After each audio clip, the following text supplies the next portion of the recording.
হর মহাদেব। আমি আচার্য উত্তম শাস্ত্রী আপনাদের কাছে আজকে একটি অন্য বিষয় নিয়ে আলোচনা করার জন্য এলাম।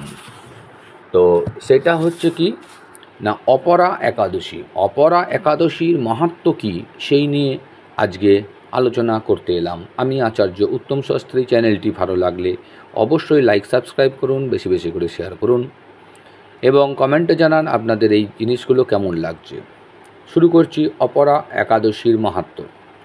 বলছে, মহারাজ যুধিষ্ঠির শ্রীকৃষ্ণকে বললেন, হে কৃষ্ণ, জ্যৈষ্ঠ মাসের কৃষ্ণপক্ষিয়া একাদশীর নাম কি এবং তার মাহাত্ম্যই বা কী?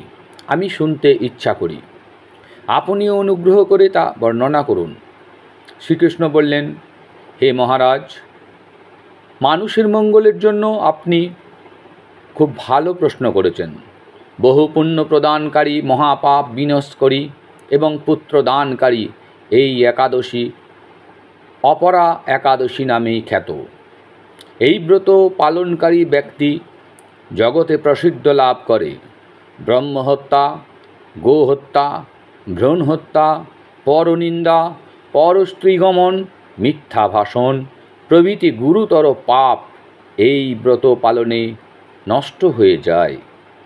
যারা মিথ্যা সাক্ষ্য দান করেন, ওজন বিষয়ে ছলনা করেন, শাস্ত্রের মিথ্যা ব্যাখ্যা প্রদান করেন, জ্যোতিষীদের মিথ্যা গণন এবং মিথ্যা চিকিৎসায় রত থাকেন যারা, তারা সকলেও নরক যন্ত্রণা ভোগ করেন।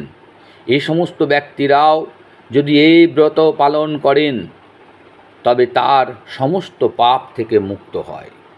ক্ষত্রিয় যদি স্বধর্ম ত্যাগ করে কুরুক্ষেত্র থেকে পালিয়ে যায় তবে সে ঘোরতর নরকগামী হয়, কিন্তু সেও যদি এই ব্রত পালনে যুক্ত হয়ে যায় তাহলে স্বর্গগতি লাভ করে।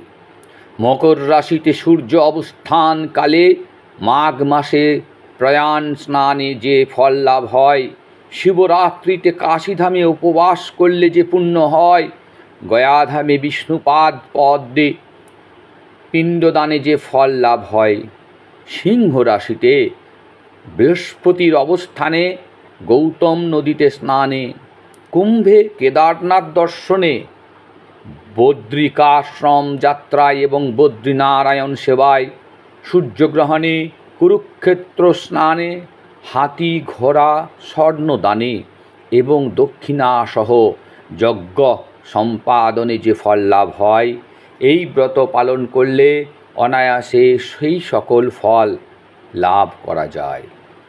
এই অপরা ব্রত পাপ রূপ বৃক্ষের কুঠার স্বরূপ। পাপ রূপ কাষ্ঠের দাবাগ্নির মতন পাপরূপ অন্ধকারের সূর্য সদৃশ্য এবং পাপহন্তীর সিংহ স্বরূপ। এই ব্রত পালন না করে যে ব্যক্তি জীবন ধারণ করে জলে বুদবুদের মতো, তাদের জন্ম মৃত্যু কেবল সার হয়।